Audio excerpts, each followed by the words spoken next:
and we'll do it live. We'll do it live. So I'm just paying attention to the trade war with China, and honestly, I would say that so far, and I support Trump 100%. I want Trump to win because I want America to win, because I want to win, and I want you to win. However, what we've realized at this point is that the U.S. economy is very weak, very, very weak and fragile. We have a very weak and fragile economy in the U.S. that is like built on what David Rockefeller and Henry Kissinger established, which was interdependency.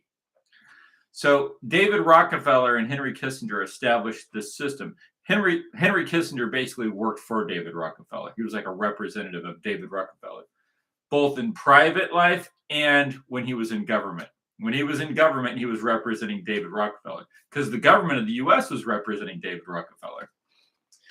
And the U.S. at this point appears to be showing extreme weakness, and this is not Trump's fault. Trump has been in office for about how many? A few weeks, several weeks now. But I think what he realized is the U.S. economy is a lot weaker than he suspected. It's not necessarily weaker than I suspected, but I think it's weaker than he suspected. And I think it's been a shock to the system. And it's a shock which is painful, but is necessary, because what it does when you get this kind of a shock is it reorients you to what you actually should be doing and what you need to do and how things actually are, and not how you think they are, but how they really are. And so some of the things that occurred, when Trump announced the tariffs on April 2nd, I was very excited about that. And I was very happy he did that. And I support that 100%. But there was retaliation. And the retaliation that hurt the most, as far as the U.S. government, was the absolute dumping of U.S. bond holdings overseas, particularly in China. And you saw I guess now I'm not an expert on the economy, but the rates for what they charge for the rates, those started skyrocketing straight up. They were just going straight up. And because they were going straight up, because there was so much selling of U.S. bonds, I believe by China, I'm not sure, but it appears to have been China, said, "Oh, you're going to have a trade war with us. We're just going to start dumping. We're just going to sell their holdings of U.S. I believe it's bonds, U.S. bonds, or some kind of treasury instrument." So they just started selling, and this drove the rates in the private part of the economy, not what the Federal Reserve sets, but the private economy rates for the U.S. Treasury bonds or whatever. That just goes skyrocketing straight up, and that's what started freaking everybody out. And it was at that point that Donald Trump said, "Okay, we need to chill on these tariffs right now," because they told him, "Look, and that's the thing. I don't think he knew just how weak the U.S. economy is. And I'm not saying that because I'm happy about it. Listen, there are a bunch of left-wing communist media groups, and they are celebrating the demise of the U.S. right now. They're celebrating the fact that Trump had to cut back on some of the tariffs. They're celebrating that.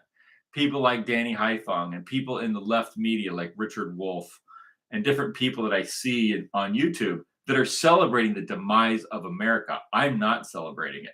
I want us to win.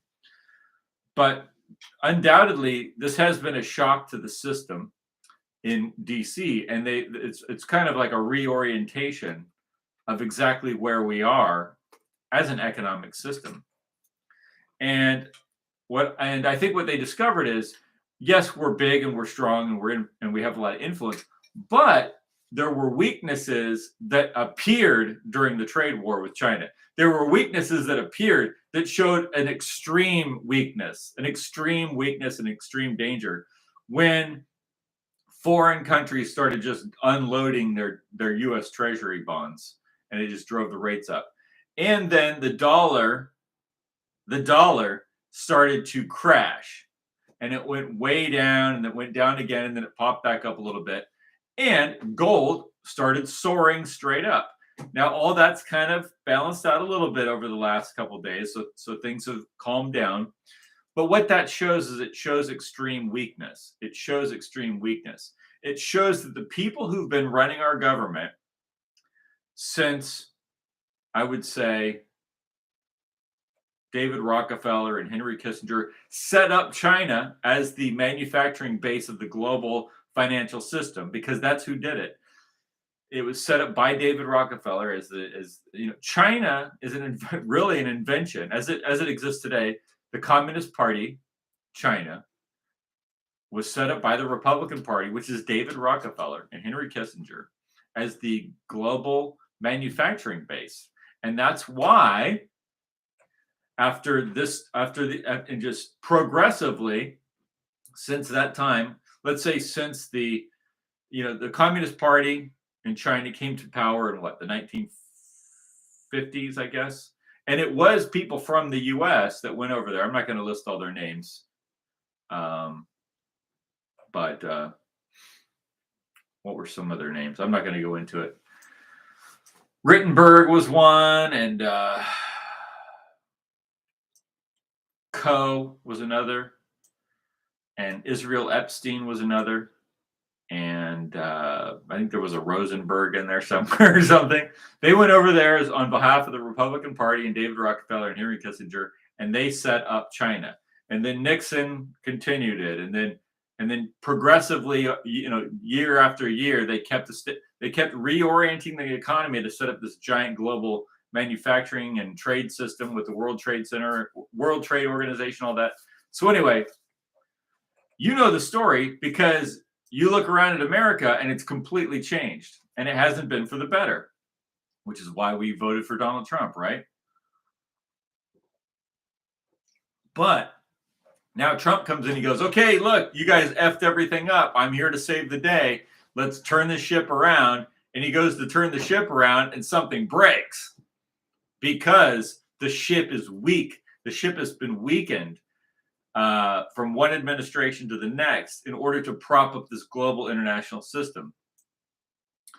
And everything that they did, everything they've done since who we had in the 50s, I believe that was Eisenhower, and then I don't know who came after that. That was Eisenhower, and then there was John F. Kennedy, and then Lyndon Baines Johnson, and I think Ford was in there, maybe, I don't know. There was, and then you had Carter and Reagan, and I said Nixon, I forgot Nixon, Carter and Reagan, and Ford. Was Ford in there at all? I can't remember. And then Reagan, and then Clinton, and it just accelerated through Clinton, really. Clinton, and then Bush. It just kept going with Bush. Bush screwed us over, and then George Bush, the next George Bush, and then Obama. It just got worse and worse and worse and worse and worse. And everything they did basically brought us to this point. And then Donald Trump said, hey, let's turn the ship around, man. Let's go. Let's get in the boat. Let's get this thing turned around. And we're like, yeah, let's turn this thing around. And as we're turning the ship around, something breaks. Something breaks as we're turning the ship around. And that break was the mass dumping of U.S. bonds. And Scott Bessent came out and said, oh, they're just deleveraging, meaning they just need the cash. Well, maybe, but it's causing the interest rates to skyrocket, and it's causing the dollar to plunge. And that was something that was, I believe, unforeseen. I think that was unforeseen. But anyway, enough about how weak America is. We can be strong again. And what it's going to take to be strong again is to stop doing all the things that got us into this situation. Because everything that they did from that point got us into this situation. And all the stuff they did to suppress the American people got us into the situation. Because we never would have put ourselves in this situation. We capitulated to them because they used police powers, and they used the law, and they used all kinds of subversive operations to subvert our way of life and our people and kill our people and promote horrible cultural garbage to our people all across America. And that's why, when you look around, like for instance, with that's the trade war. When you look at it's really the same thing that happened with Ukraine. They started a war with Russia, and then they looked and then they said, okay, everybody, and they looked, all the leaders of Europe and all the leaders of America, they're like, okay, we're going to start a war with Russia, and we're going to have all these guys come in and they're going to join the battle because this is how they use the right wing. All those guys on that right wing, all those militant people, they're going to rush in and they're going to be rah, rah, rah, let's go America. And they looked around and there was nobody there. There was nobody there. Well, you killed off the population. Remember all the abortion and all the drugs and all the LGBT and all the criminality and all the garbage that you pushed across Europe and America, and then all the flooding of the migrants.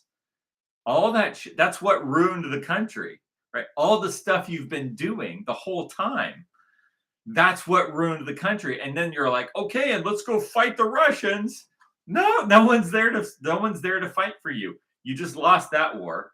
And then you're like, oh shit. And now we're in trouble. Now, and then Trump's like, hey, let's turn this ship around on the economy. And he goes to turn the ship around, and the ship, the wheel breaks off. Because it was like being held on with duct tape. So, but that doesn't mean we can't win. But we all need to reorient ourselves to where we are in the situation. And where we are in the situation is where we were taken by the last many administrations, and what they did to the American people and what they did to the European people brought us to this situation. China was never our friend, yet we did all this trade with them, and then we made them rich, not because we wanted to, but because David Rockefeller and the Republican Party set up this establishment. And I know that you think of the Democrats, but I think of the Democrats as the left wing of the Republican Party. Forgive me for believing that, but I consider the Democrats of Bill Clinton and Barack Obama to be the left wing of the Republican Party, which is communism and conservatism in one big party. And so the Republican Party, which won the Civil War, set up China, just like they did all this other stuff. They set up China as the manufacturing base of their commercial system, and it brought us to this point that we're at right now, a point of tremendous weakness. And they made all the laws that forced the integration. They made all the laws that said white people are bad. And they made all the laws to institute the progressive income tax of Karl Marx. And they did it all. They did it all because that's the whole operation. And they're the ones that opened the borders and so forth and so on. And everything they did brought us to this point of extreme weakness. And all the time they were doing it, we, the white people in America, were saying, this is a bad idea. This is a bad idea. This is going to ruin the country. This is putting us all in jeopardy. And we were right the whole time. We were right the whole time. But it's not good enough to just be right. You have to force things into existence through force. You actually see, it's not enough to just be right, because the guy that's wrong doesn't give a shit if you're right. He's going to use his force against you.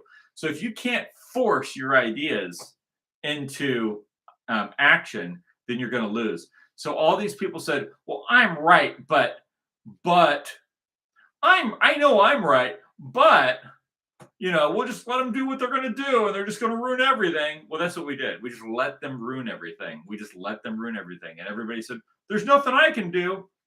Well, it's true. The FBI and the DOJ would have arrested you and probably thrown you in prison and killed you if you tried to save America from this situation that we're now in, which is total annihilation. We're facing total annihilation unless we turn the ship around, which I think we can. I think we can. I think we still can.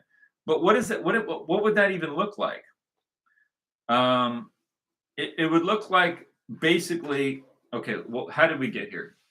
We destroyed Rhodesia. We destroyed white South Africa. Remember, those would have been our allies. We bombed Germany.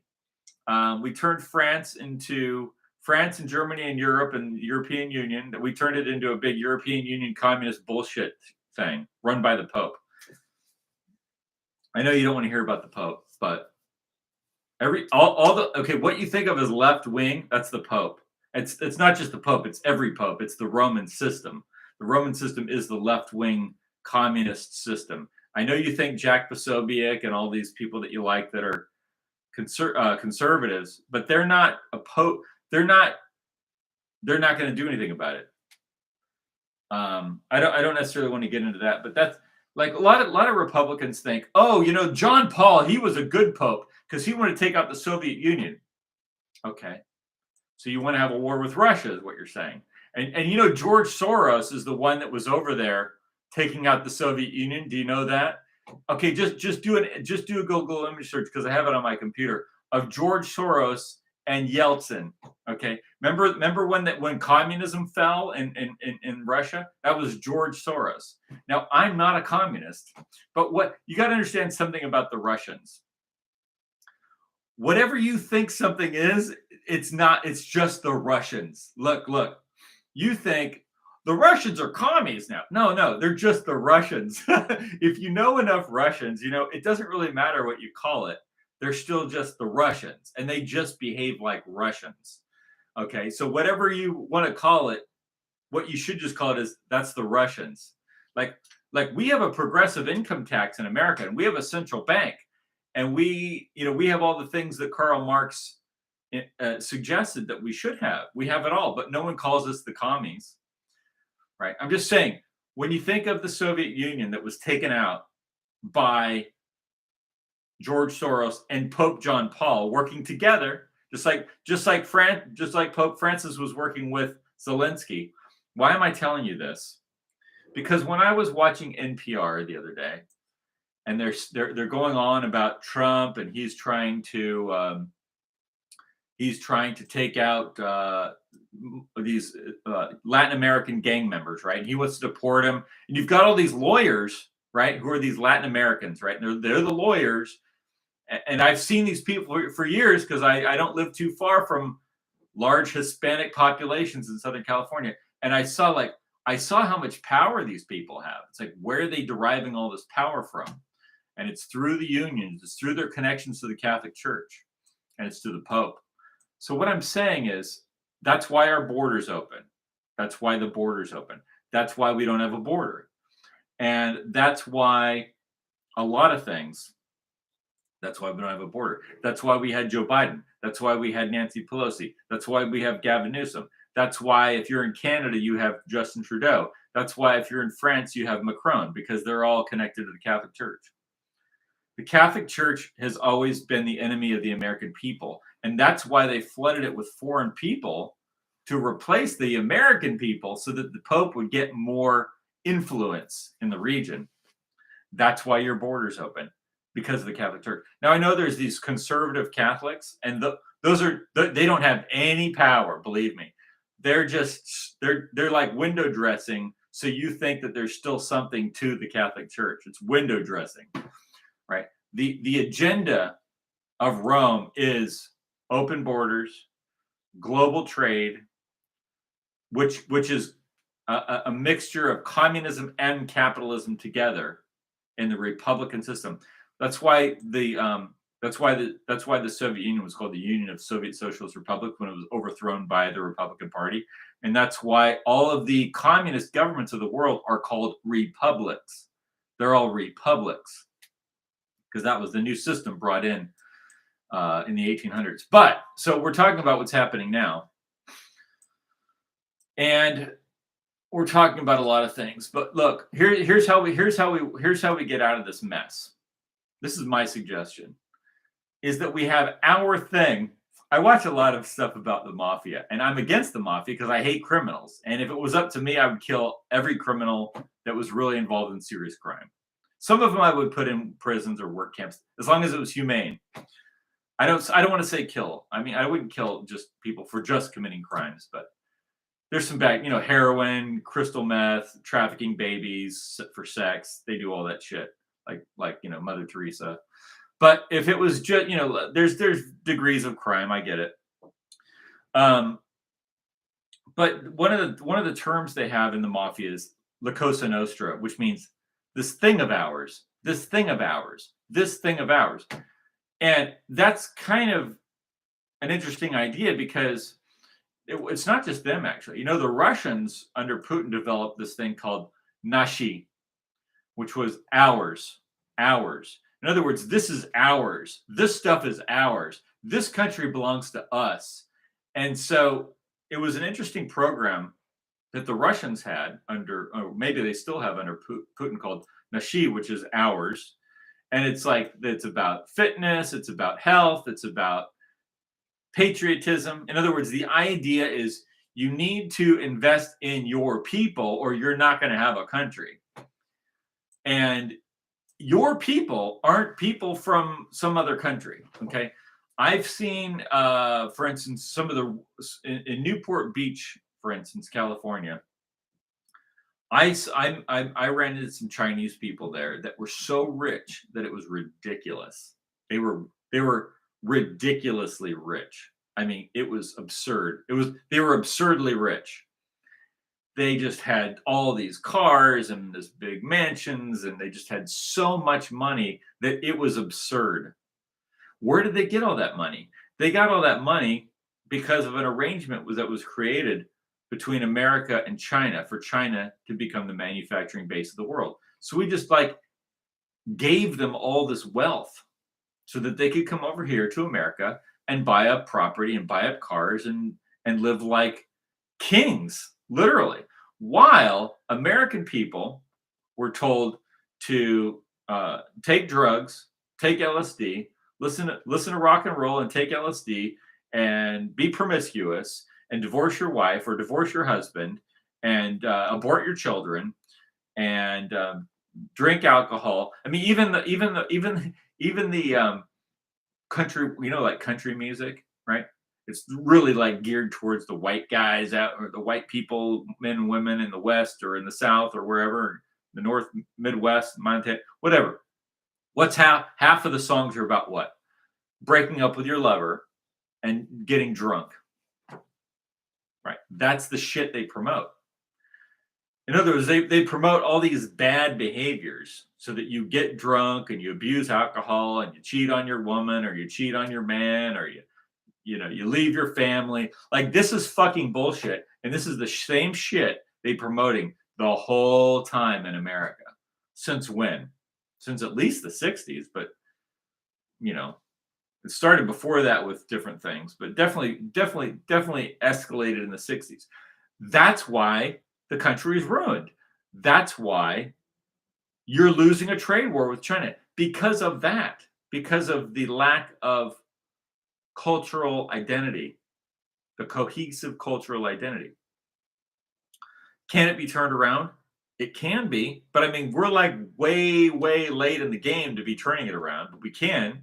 I mean, I have faith in, I have, because I've said, and don't be offended.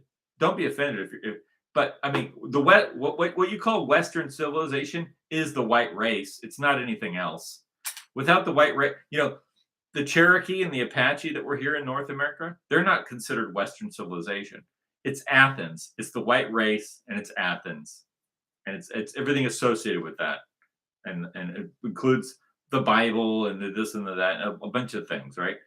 But I mean, that's what it is. So if you can't, if that's not allowed to exist, if you're not even allowed to say that, and you're barely allowed to say that on YouTube, I have to frame everything a certain way. But it's illegal for us to have anything. It's illegal for us to do our own thing. It's illegal for us to have our own neighborhoods. You can't just start a neighborhood just for your own people. That's against the law. Even though that's how, see, all the things that caused America to come into existence were all outlawed. America was started by a colony of Englishmen and Frenchmen and Dutchmen. And that started America. And that's now against the law. You can't do that. That's a crime. That's against federal law. The feds will break that up. Okay, well then how are you supposed to perpetuate America? Well, that wasn't the idea. It wasn't to perpetuate America. It was to perpetuate some commercial system run by the Pope in Rome And that's why they established the District of Columbia. And that's why everything they've done since then has been designed to cut you out of the picture, because that was the whole design, was to get rid of you. So, can you come back from that? I think you can, but first you have to decide whether or not white people should even exist. That's the first question you have to answer in your mind. Should white people even exist? If the answer is no, then you're not going to win, and there won't be an America. There will never be an America without white people. If there's no white people, there's no America. If there's no Germans, there's no Germany. If there's no Englishmen, there's no England. And there's no Scotland without Scots, there's no Scotland. Without Nordic people, there's no Iceland or Norway or Sweden. Like, if you bring in people from Africa and Muslim countries to Sweden, then that means you don't want Sweden to exist, because it won't exist. And there's parts of Sweden that no longer exist. They're no longer Swedish. And that's just reality. And I'm sorry if reality hurts your feelings. I don't know why it even does. I could say the same thing about Thailand. Without Thai, the racial people called Thai, the Thai people, if you get rid of them, it's no longer Thailand. If you get rid of Koreans, it's no longer Korea. Why is that even controversial? It's not, unless you're talking about white people, then it is, because that's wrong to be white or to have a white population, or for them to have their own laws and their own rules and their own businesses and their own schools and their own everything. That's a crime. And that's why America failed, because they made it illegal to exist. And now here you are, you're going to lose a fucking trade war with China. You already did, basically. You already lost, because Trump has already said, okay, that didn't go as I wanted it to go. Quite honestly, it didn't go the way he planned. It went bad. It went real bad. It went real bad. So understand how bad it went, and then realize how we got into this situation. We got into this situation by listening to people and following and submitting to people who want to kill us.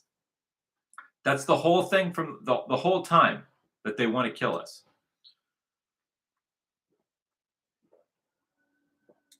Because they don't want our population. The Pope doesn't. The Pope, look, you got Nick Fuentes, and you got Nick Fuentes, Catholic. I don't even want to. It's not that. If you practice the Catholic religion, that's fine. That doesn't bother me at all.